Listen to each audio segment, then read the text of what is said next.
My mother-in-law slapped my 1-year-old for crying. A second later my baby went silent and collapsed in my arms. The whole room froze. My heart started racing as fear filled my chest. In that moment I understood something I never wanted to believe. The people standing around me were not acting like family. They were the reason my child was in danger. Stick with me while I share my story, and if it touches you, don't forget to support our channel by hitting that subscribe button, dropping a like, and sharing it with the people you care about. My name is Lyra Hale. 1 year ago I believed I had a peaceful life in Ohio. I lived with my husband Dax Rowan and our baby girl Aloan. She was the center of my world. Every smile she gave made the long nights and tired mornings worth it. I thought our small family was strong. But there was always one problem. Dax's mother, Marla Rowan. From the beginning she treated me like I did not belong in her family. She spoke with a cold tone and watched everything I did. No matter how hard I tried, she always found a reason to criticize me. Dax usually stayed quiet and told me his mother was just strict. He said she meant well. After Aloan was born, Marla became even more controlling. She believed babies should be tough and quiet. When Aloan cried, Marla would shake her head and complain that I was spoiling her. That afternoon we visited Marla at her house for lunch. I remember feeling uneasy the moment we walked in. Marla held Aloan and forced a tight smile, but her eyes looked hard and judging. A few minutes later Aloan started crying the way babies do when they feel tired or hungry. I reached out to take her back. Before I could move, Marla suddenly slapped my baby's leg. The sharp sound filled the kitchen. Aloan stopped crying instantly. Her little body became limp in my arms. That was the moment everything in my life changed forever. When I first started dating Dax, he often spoke about his mother with pride. He called Marla Rowan a strong woman who believed in discipline and tradition. According to him, she simply had high standards and wanted the best for her family. I tried to respect that idea before truly knowing her. The first time I stepped into her home, I sensed a strange tension in the air. The place was spotless and quiet, almost too perfect. Every chair was placed carefully, every surface shining. Marla greeted me with a tight smile that never reached her eyes. Her voice sounded polite, yet something about her tone felt cold. During dinner she asked many questions about my life, my job, and my background.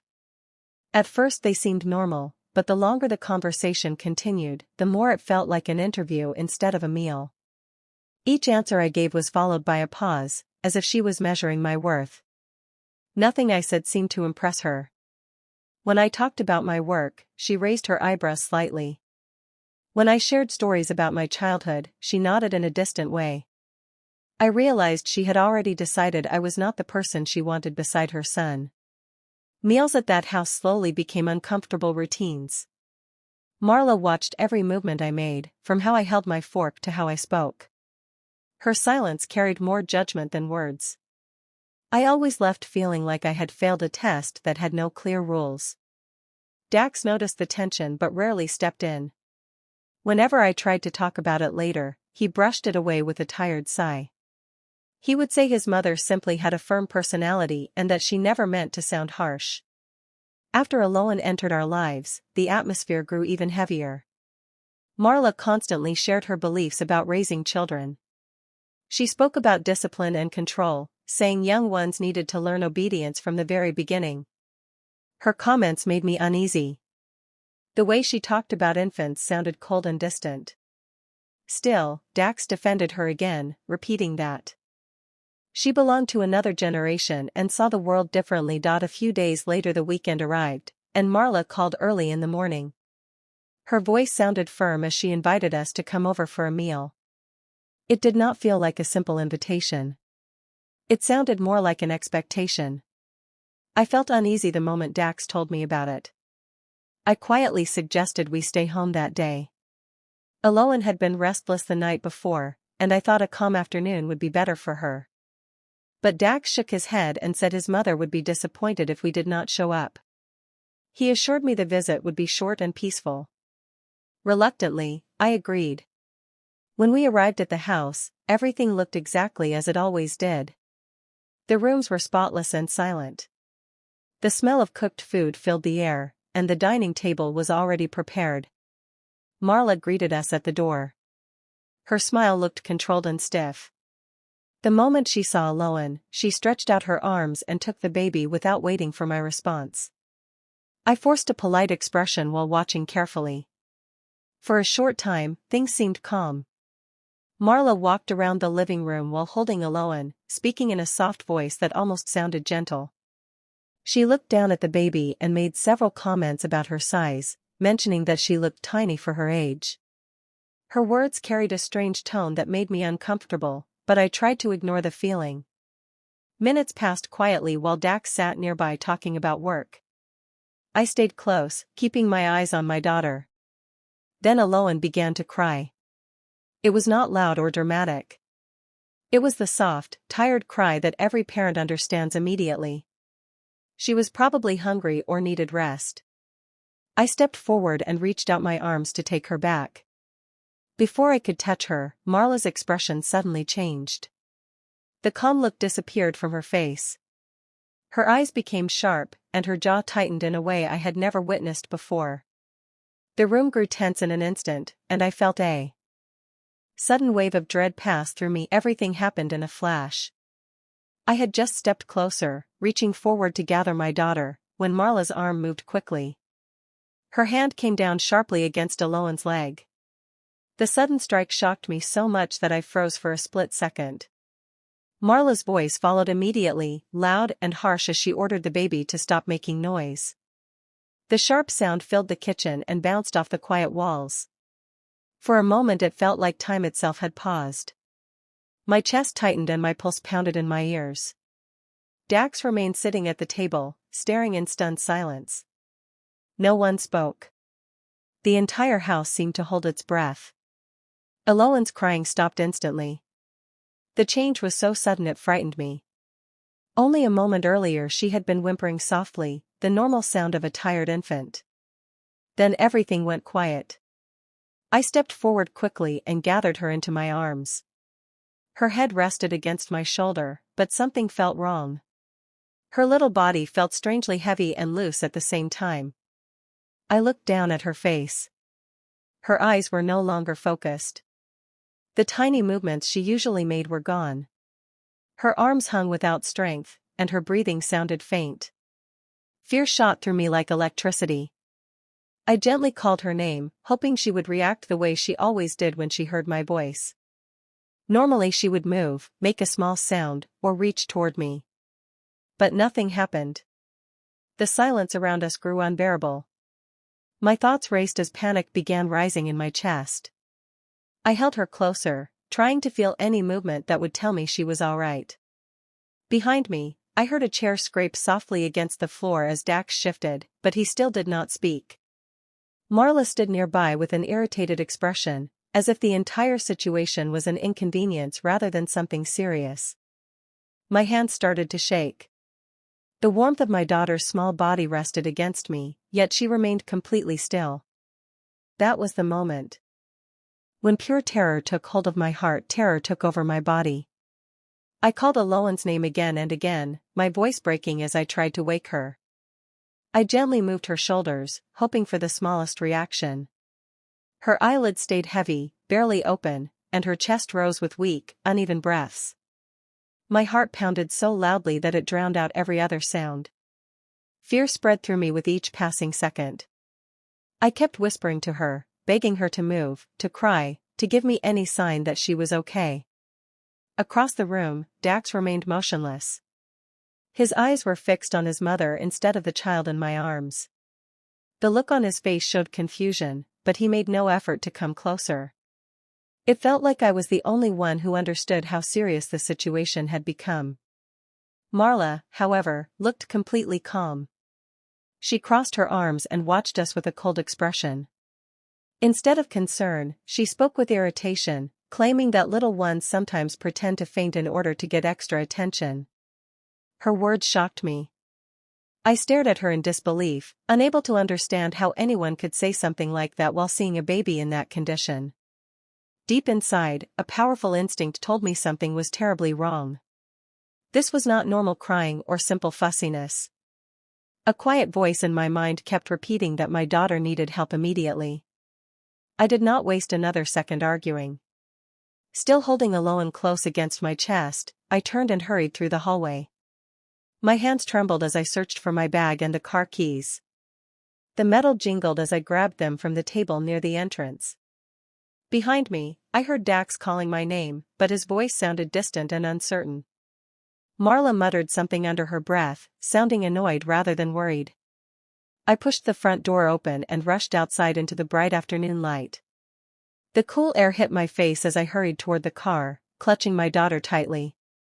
All that mattered now was getting her somewhere safe as fast as possible. The drive felt endless even though the clinic was only minutes away.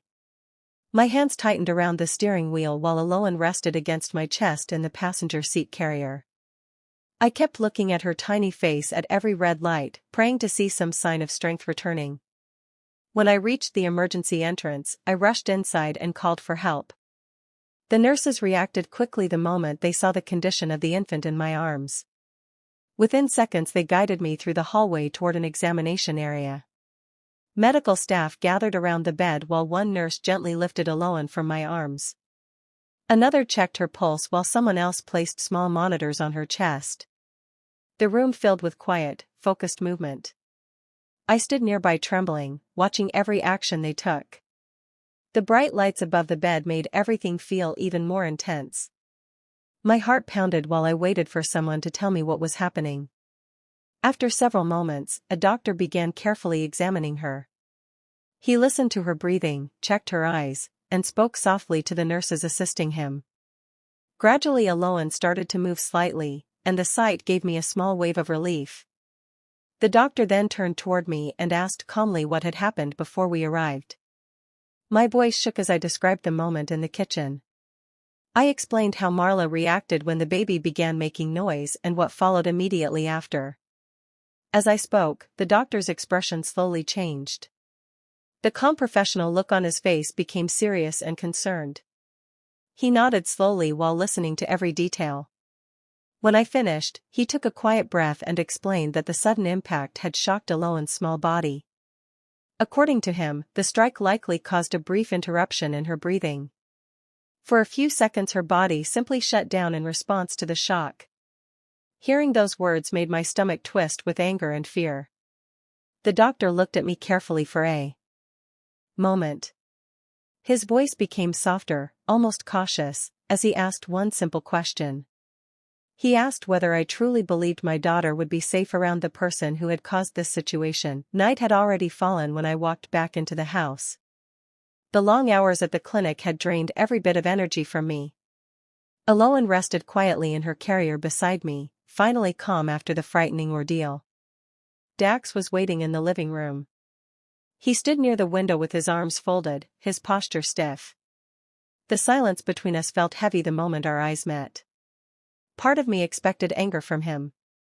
I thought he would be upset about what had happened earlier in the day. I believed he would finally admit that his mother had crossed a line that should never be crossed. Instead, his first words stunned me. He asked why I had rushed out of the house so suddenly. His tone carried frustration rather than concern. I tried to explain everything the doctor had told me. I repeated the warning about how dangerous that moment had been for our daughter. Dax listened with a tense expression, but when I finished, he shook his head slowly. He insisted that his mother never meant to harm anyone. According to him, she had simply reacted in a moment of irritation. He claimed I had misunderstood the situation and turned it into something bigger than it really was. Then he said something that cut deeper than anything else. He suggested that I owed Marla an apology for creating unnecessary conflict in her home. In his mind, leaving so quickly and taking Aloan to the hospital had embarrassed his mother. For a few seconds I could not even respond. I stood there holding the carrier handle, staring at him in disbelief. The fear I had felt earlier was slowly turning into something heavier. It felt like a crack forming inside my heart. The person who should have protected his family was defending the one who caused the harm. In that quiet living room, I understood a painful truth. Dax would always stand beside Marla, even if it meant ignoring what happened to his own child. Late that evening the house finally became quiet. The argument had ended hours earlier, yet the tension still filled the air. I carried Aloan into the bedroom and placed her carefully in the small crib beside the bed. After everything that had happened, she looked peaceful at last. I sat on the edge of the mattress and watched her for a long time. The soft light from the lamp cast gentle shadows across the room. Each small breath she took reminded me how close I had come to losing something precious. My thoughts returned to the conversation in the living room. The words Dax had spoken replayed again and again in my mind. Instead of worry, he had shown loyalty to the person responsible for the terrifying moment earlier that day. A heavy feeling settled inside my chest. I realized the situation would never change if I stayed and hoped things would somehow improve. Slowly, a difficult choice formed in my mind. I stood up quietly and pulled a suitcase from the closet. The zipper sounded loud in the silent room as I opened it. One by one, I folded clothes and placed them inside. My movements were careful so I would not wake the sleeping child nearby. After that, I walked to the small desk where important papers were kept. I collected birth records, identification, and every document connected to our lives. Each sheet felt like another step toward a new path. My hands trembled slightly as I picked up my phone. A close friend had once given me the contact information for an attorney who handled family cases. At the time I never imagined I would need it. I stared at the number for a moment before pressing the call button. The quiet ringing echoed in the room while my heart beat faster. Deep inside, I knew what this meant. If Dax refused to stand up for his own child, then the responsibility rested entirely on me. This choice was not only about leaving a building. It meant separating from people who believed such treatment toward an innocent child could be ignored or excused. The following morning I met the attorney my friend had recommended. His office was calm and professional, which helped steady my nerves. I explained everything from the frightening moment in the kitchen to the conversation that followed later that night. He listened carefully without interrupting. After hearing the full story, he told me the most important step was to record every detail properly. Clear information would matter if this situation moved into a courtroom. Over the next few days we gathered everything connected to the incident. The clinic provided copies of the examination records along with the doctor's written observations. Nurses also recorded their notes from the night I arrived carrying Aloan through the emergency entrance. Each document added weight to the truth. My attorney organized the paperwork carefully. He also asked me to write a full account describing exactly what I witnessed that afternoon. I included every moment I could remember, from the sudden movement of Marla's arm to the terrifying stillness that followed. Once everything was prepared, the legal process began. Several weeks passed quietly. During that time I stayed focused on caring for Aloan and building a calm routine for us. Then one afternoon my phone rang. It was Dax. His voice sounded shocked and angry. He had just received official papers delivered to the house. Until that moment he had not believed I would actually move forward with legal action. Not long after, Marla tried contacting me as well. Her messages were sharp and demanding. She insisted I was destroying the family and warned that I would regret challenging her authority. But things were different now. Every statement she made could not erase the facts already written in those reports. The medical records and witness notes carried more power than any threats. For the first time since entering that family, the balance had shifted. They finally understood that the quiet woman they once dismissed had chosen to stand firm and protect her child no matter what followed. Months have passed since that terrifying day, and life has slowly begun to feel lighter. Aloan wakes up each morning with bright eyes and a wide smile, full of energy and curiosity. Watching her grow stronger every day reminds me of why I made the choices I did.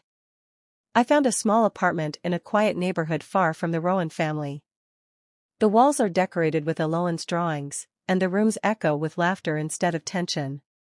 Each day feels safe, calm, and ours alone. I returned to work part-time and slowly rebuilt routines that center around us.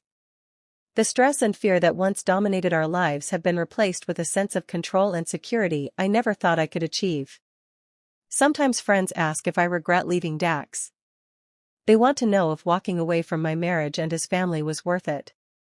I take a deep breath before answering, thinking about that day in the kitchen. I remember the sudden shock of her little body going limp, the panic that coursed through me, and the helplessness I felt as I rushed her to the hospital. That memory is still vivid, and it reminds me why I could never stay in a place where her safety was not the priority. The thought of Marla raising her hand against Aloan still stirs anger, but it also brings clarity. That single act marked the end of her influence over our lives. She lost her son's loyalty, her sense of control, and any place in the life I was determined to protect for my daughter. Now, each day is a new beginning.